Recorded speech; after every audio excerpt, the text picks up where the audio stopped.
What's your name? I'm John. John Palmer, commonly known as John Courage around town for playing music and entertaining. Yes, I like your tattoo. Why don't you show that? Think my tattoo? Yeah. Or I have to like pull my shirt down. Yeah. Nate Gloam at Faith Tattoo. Right on Sunrise Avenue. Yeah. All right. What's his name? Nate Gloam. Oh, okay. Yep. Is he the man? Yeah, I think so. I mean, he did my arms and did my chest, and yeah, I was getting tattooed by him when he was just starting out. So. How long has he been there? He's been at Faith for 3 years, I think. But fantastic tattoo artist. And are you from Santa Rosa? Yeah, for all intents and purposes, my family moved here when I was 6. Oh, really? So I grew up, all formative years were in Santa Rosa, from Phoenix, Arizona. And you turned out okay? Yeah, it was all right. Yeah. Yeah, I tried moving away and then moved back. And now why? I'm back. Because you don't want to be in your hometown when you're 18 anymore, you know, and every hometown is terrible in its own right, I guess. So I moved to Olympia, Washington for a little bit, and then I moved to Santa Fe, New Mexico, and had a lot of fun down there. I've always played music, but kind of cut my teeth as a performer down there, and pick up gigs and on the fly sort of stuff, and was playing like 3 nights a week and kind of making at least part of my living doing it. But played a show. I came back to Santa Rosa to visit, and I played a show and decided that the community and friends that I have here were too good to pass up and be away from. So, ta-da! I've been back for 4 or 5 years and did a band called the Great Plains, but now working on new incarnations and new projects. So. And have you found Santa Rosa changed much since you left and then came back, or is it? Absolutely, yeah, absolutely. I mean, tonight's perfect evidence of how it's changed. When I moved away, part of the reason I moved away is because I was interested in playing old-time music and American folk music, and there was no real scene or community for it. It was kind of like before Josh started the Hootenanny. Right. And then I moved away, and then sort of saw all of this happen as I was gone. And then coming back, there's this incredible scene. It's awesome to see. There is an incredible scene. Yeah. So, what kind of music do you play? And is it the same music that you were cutting your teeth on in New Mexico, or did you find it here? It's always changing. You know, right now I'd say that I play rock and roll inspired songwriter music. You know, it's what got me interested in playing music in the first place. Electric guitars and loud drums and groovy beats. In Santa Fe, I was playing kind of everything, sitting in with old man blues bands, funk, soul, you know, whatever. No charts, just off the cuff. Show up at the bar at 8 and bring your guitar, and then they're like, this song's in G, 2, 3, 4, and then you're in, you know, like, you gotta go. Keep up. Yeah, and so I learned a lot about listening, and I'm not a trained musician. I taught myself how to play. So learning to listen was a huge lesson for me down there. So. Do you have any mentors here? Not currently.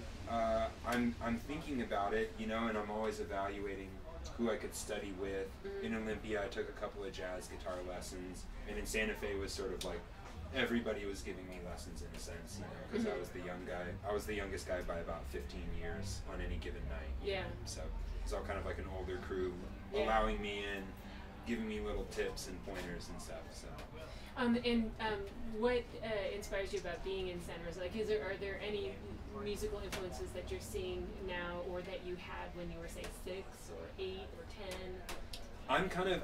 I'm almost inspired by what's not happening, you know, and that's kind of where I've found my reason to stay. Last year, I had a pretty serious plan cooking to move out to Nashville, and I was like, well, this is it.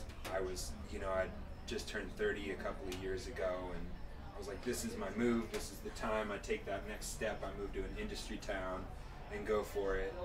And, you know, as it got closer and I started running out of money, and the planning is like super difficult to move just musical equipment alone, I would have had to have rented my own U-Haul, you know, so getting that out there was already prohibitive. And I started thinking about it, and I think the issue that I see mostly with the music community and scene in Sonoma County is that people do that. They just move away. They're like, oh, I'm going to go to Austin, I'm going to go to LA, I'm going to go to San Francisco, even going to Oakland, and then you're out of the game of affecting the immediate community around you here. And Sonoma County doesn't need to lose any more creative people, and in fact, we need more people to show up. And so part of my inspiration now is to create a new scene, you know, like an extension off of foundations like Josh's stuff, you know, we've got a nonprofit cooking, like a new recording studio cooking. I'm contemplating starting a label to just sort of showcase the music that we record at the studio. Right. So giving back sort of in a bigger way than just, oh, I'm here on Friday night, I'm going to play for half an hour, and here's 8 of my songs, thanks a lot. Right. So giving people a place to create, record, come together, have concerts, like all sorts of stuff. You know, it's funny, I worked with a filmmaker in LA one time, a long time ago, and you know, the one thing he said was, if you're going to try to make it in the industry, or almost pretty much any artistic industry, it's better to stay in a smaller place where you can make a name and you can influence, and you can really find your soul there. Yeah, you know? I totally agree. I felt that in Santa Fe, but Santa Fe was small enough to where there was sort of a glass ceiling effect. Right. And I got to that point, I got out into the scene really quick and then started playing my music, and it's such a, I mean, the population's probably a third of Santa Rosa, you know? I think they're at 60,000. Oh yeah, we're like So, 170. yeah, and so I think in Santa Rosa that glass ceiling's a lot higher. Right. You know, obviously at some point you know, might need to transition into an industry city, but the way that things are structured now with the internet, I think that you can kind of make it happen from anywhere, right. you know, and you can always fly, like, we're close enough to LA that we can go work in LA for a week if need be. Alaska Air flies right there. Yeah, totally, direct from Santa Rosa. But I mean, that's kind of where I feel about it now. Is I think there's enough room and opportunity, right. but the foundation and the framework for a wide variety within the music scene and getting people out to all sorts of shows, you know. Yeah, and you know, it's interesting too. I wonder how this influences you. That we're it's 1 hour to San Francisco and 1 hour to Oakland, which right next to each other have completely different communities, yeah. and completely different influences. And what's interesting is I'm wondering, does that influence you, or does that influence Sonoma County as well? Because do you see? Because I think we have some people in here from. Josh is good about getting people up. I don't know. I think there's a wall. There's like a wall somewhere on the freeway. I think it's between here and Petaluma even, because I work in Petaluma right now, and Petaluma has 5 music venues downtown within walking distance of each other that oftentimes all have music going on the same night. Mm-hmm. So you're one huge step closer to it actually being a music city. Right. And again, with, you know, I drove by the population sign the other day. I think it was 70,000. Yeah. So Petaluma is still beating us, you know, as far as having like a nightlife and a social scene revolving around music at night. Right. And I'd love to see that sort of change in the downtown sector of Santa Rosa, or even, you know, like I'm working on a studio space over on A Street, so I'm hoping that A Street, South A Arts District can get something going on over there. It's kind of funny because I was talking to TNT Jazz, who were in here before, and they've been here, like born and raised here, and they're older than us. You know, one of the things they brought up is that because Santa Rosa is so big, there's these hidden gems all over the place. And so one of the things you get with the smaller places is density, but what they were talking about was the variety that you have up here. And I'm wondering if you see that it more and more as you're spending time here. I do and I don't. You know, I kind of run in all sorts of different circles, you know, and I have one foot in this crew of like North Bay Hootenanny and Americana based, and I've got a great working relationship with the Crush radio station, Bill Bowker, fantastic patron, you know, just like so cool, so great cool. Local station. But I've also got a foot in the independent underground rock and roll community, and that community has got all sorts of stuff going on, but it's not represented on a public level, you know. So it's just sort of like, I'm starting a recording studio. It's on. You know, I'm starting a place where people can come record the music